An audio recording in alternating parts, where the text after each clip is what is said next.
going to play you one of my favorite songs, okay? It's a story song. You got to stay with it. I live in Nashville, and Nashville's where you go if you want to be if you don't want to have a different job than just this. You have to go to Nashville. And this is a song, I'm going to leave you with a couple songs, but this one's going to be kind of self-indulgent. It's my favorite one. Chris Christopherson wrote it.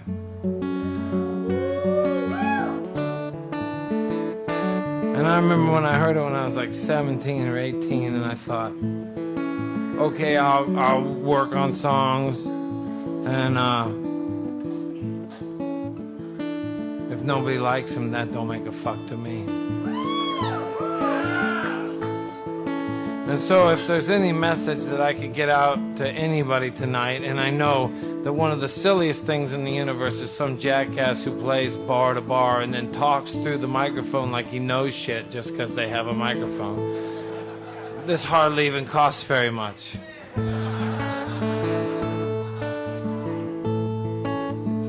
But I will say this to you, and you can take this advice from me if you want to. I'm not necessarily probably some successful person that you would want to take advice from. I still need to get the tags on my car fixed, you know, and they're kind of fucked up. Been to jail twice in the last year. 3 hospitals, a mental hospital, a drug. You think I'm making it up? 2 jails, 2 mental hospitals, 3 hospitals, a drug rehab hospital, and some great bars.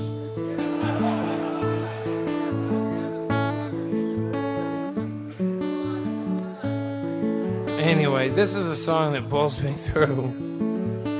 This is a song that I sing sometimes when I wonder why the fuck do you drive 7 hours to sing? And more than anything, it's because of the way you guys treat me. So, thanks for that.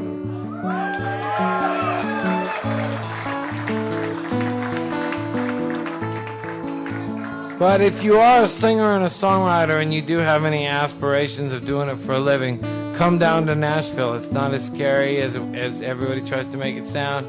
And everybody that tries to make it sound scary, they only try to make it sound scary because they don't want you to be competition against them.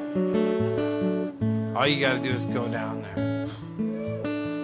Anyway, here's a song Christopherson wrote.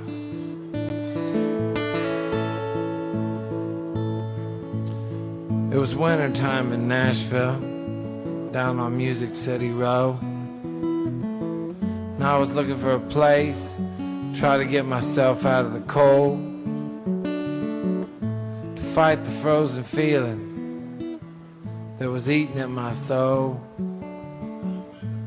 Maybe keep the chilly wind off my guitar. My thirsty wanted whiskey, my hungry wanted beans, but it had been at least a month's of payday since I had heard that eagle scream. So with a pocket full of nothing and a head full of dreams, I checked my pride and I walked inside a bar. I guess you could call it more of a tavern.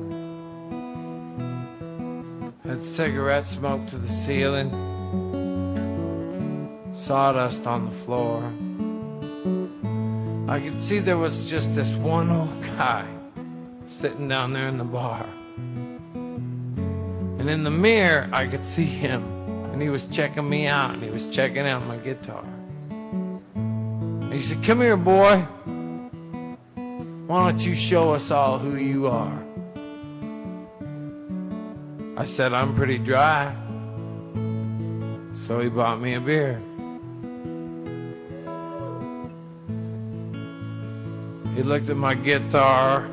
He said, "It's a rough life, isn't it?" I just looked at him.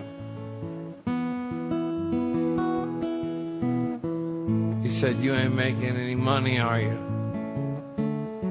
I said, "Shit, you've been reading my mail."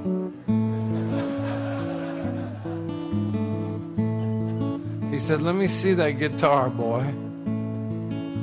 I got something I think you should hear. And then he sang me these words. He said this: if you waste your time talking to people who don't listen to the things that you're saying, who do you think's gonna hear? And if you should die explaining how the things that you complain about are things you might could be changing, who do you think's gonna care?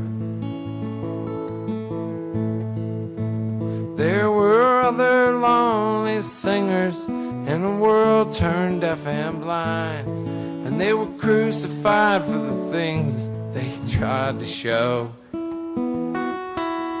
But their voices have been scattered by the swirling winds of time, because the truth remains that no one wants to know. The truth remains that no one wants to know. Well, the old man, he was a stranger, but I'd heard his song before. Back when failure had me locked out on the wrong side of the door, and not one fucking person stood beside me except for my shadow on the floor. And some of you know that when that happens, that loneliness is more than just a state of mind. See, the devil haunts the hungry man, and if you don't want to beat him, you gotta join him.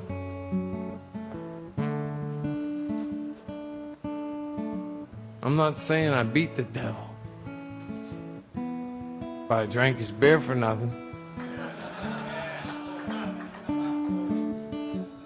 And then I stole his fucking song.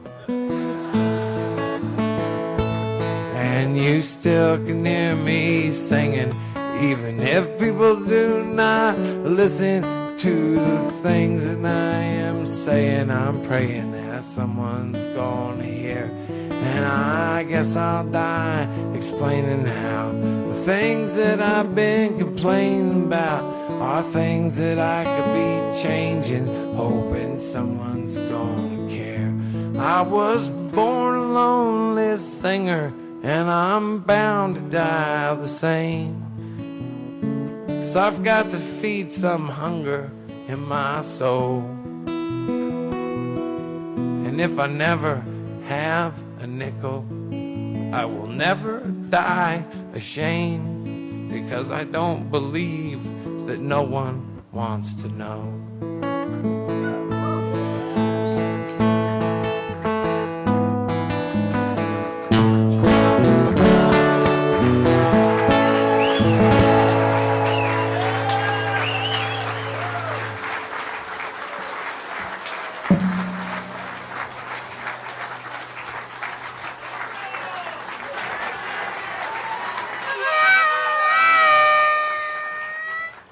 Seems like it's going pretty good.